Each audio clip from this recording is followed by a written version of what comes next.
यहाँ निफ्टी का चार्ट देख लेते हैं। जैसा आपने कहा कि 18,000 का स्तर टूटना ठीक नहीं रहेगा। तो ये 18,000 मनोवैज्ञानिक रूप से आ रहा है या इसके पीछे और भी कुछ लेवल्स दिख रहे हैं? अगर मैं देखूँ यहाँ पे तो 50 डे मूविंग एवरेज जो है वो अभी 17,900 के ऊपर है।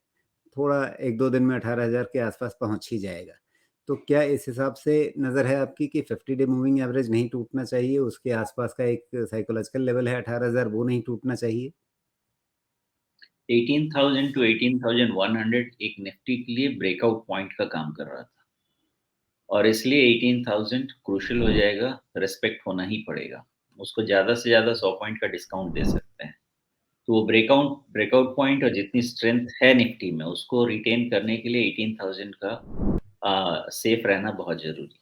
और वैसे ही निफ्टी बैंक का जो 40,000 था वो 41,000 हो गया है। ये सारे जो पॉइंट्स है जहाँ के ऊपर में 42,000 निफ्टी बैंक का जो ब्रेकआउट पॉइंट था, अब उसके लिए भी 1000 पॉइंट से ज़्यादा का उसको अ,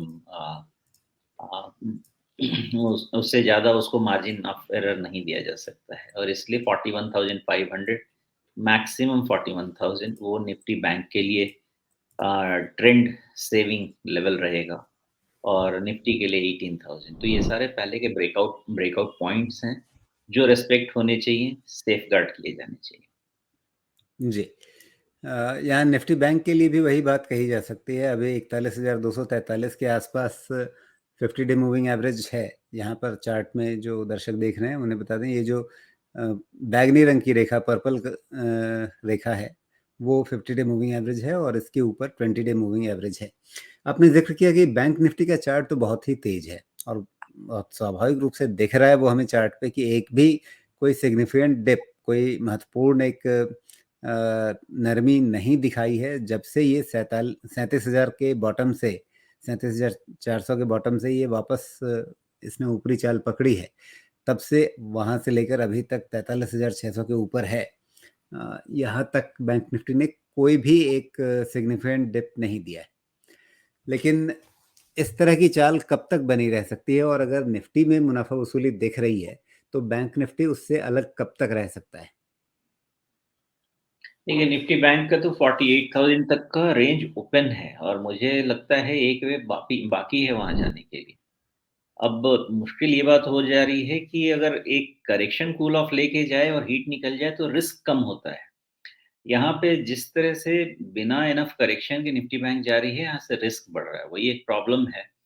अदरवाइज़ स्ट्रक्चरली पोटेंशियल है इसमें 48,000 प्लस माइनस सम पॉइंट जाने का। तो वहाँ का टारगेट ओपन है और वो मोस्ट लाइकली हो भी जाना चाहिए, इसी फ़ाइनेंशियल में होना चाहिए। जैसे इसी फ़ाइनेंशियल में निफ्टी का 19,000 का तो अब अनफिनिश्ड एजेंडा नहीं कह सकते बिकॉज़ ऑलमोस्ट वहाँ तक हो गया है। लेकिन अपना रेंज 19,000 से 21,000 का है। तो अभी भी at least middle range closer to 19,900 और 20,000 ये इतना होना चाहिए।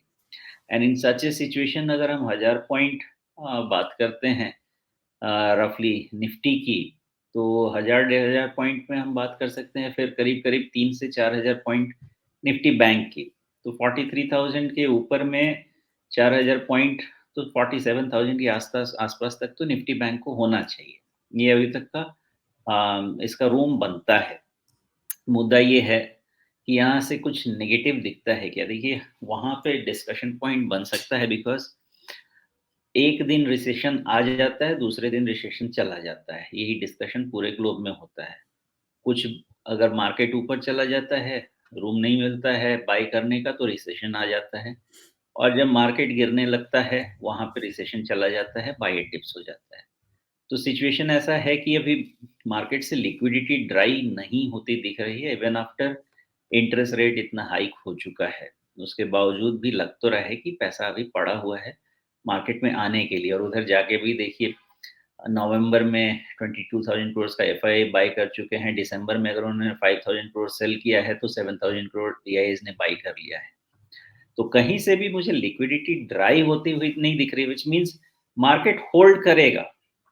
इसका मतलब ये नहीं है कि जो डिज़ायर्ड रिक्वायर्ड करेक्शन है वो नहीं आएगा।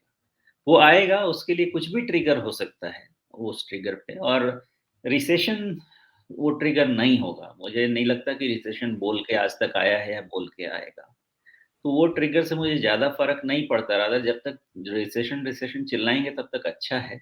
मार्केट में खरीदने के चांसेस बनते रहेंगे। तो अभी बैंक प्रॉब्लम ये हो गई है कि निफ्टी बैंक में जो डिबेट चल रहा है कि बहुत ज़्यादा चल गई है। बहुत ज़्यादा निफ्टी बैंक एक्चुअली चली नहीं है। निफ्टी बैंक के चलने का मौसम अब है।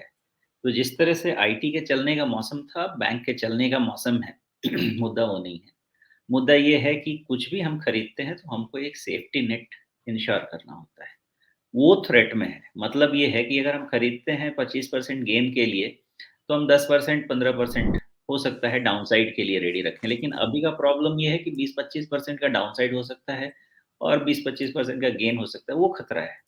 जब ये रिस्क रिवार्ड एटलीस्ट 1:2 में आ जाएगा, तो खरीदना ज़्यादा आसान हो जाएगा। लेकिन ये कहने में मुझे कोई दिक्कत नहीं लगती है कि निफ्टी बैंक ने अभी अपना गोल्डन पीरियड दिया ही नहीं है, वो देगा। साथ में ध्यान रखना है कि 17% का क्रेडिट ग्रोथ पहुँच चुका है, हम इसको 6% से ऑब्ज़र्व कर रहे हैं और हमेशा ज़रूरत पड़ने पे इसको मैं डिस्कशन में लेके आता हूँ। 17 टू 20% का रेंज ऐसा होगा, यहाँ पे थोड़े समय के लिए बहुत ज़्यादा डर नहीं रहेगा, अच्छा है हमारे इकोनॉमिक ग्रोथ के लिए, लेंडिंग के लिए। लेकिन 17 टू 20% रेट रेट पे अगर आपका क्रेडिट ग्रोथ हो रहा है, तो साथ में ये भी है कि ये एक्सेसिव लेंडिंग है और इसमें आपके जो safety parameters by the banks हैं, वो कॉम्प्रोमाइज़ 100% होंगे, जिसका पता हमें 6 महीने, साल भर के बाद पता चलता है, ऐसे पता नहीं चलता है। कहने का मतलब ये है कि निफ्टी बैंक के ऊपर जाने के लिए ये क्रेडिट ग्रोथ जो हमें चाहिए था, वो मिल गया है। बैलेंस शीट एक्सपैंड होगा बैंक्स का, हो रहा है। इसके अगेंस्ट में स्टॉक प्राइसेस भी बैंक के ऊपर जाएँगे, जो कि जा रहे हैं। प्रॉब्लम तब होगी जब ये क्रेडिट ग्रोथ आपका यहाँ से 6-9 महीना ऐसे सस्टेन करने लगे। मुझे नहीं लगता कि इतना सस्टेन करेगा, 6 महीने के बाद दिक्कत होगी।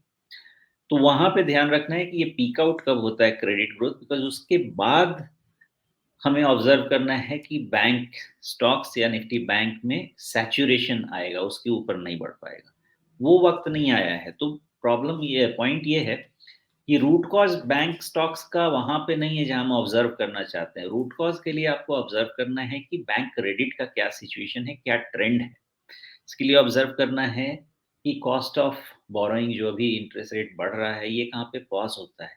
तो इनको वॉच करने से हमको समझ में आएगा कि बैंक पीक कहाँ होंगे और अभी तक पीक होने का चांस मुझे नहीं दिखता कहीं से।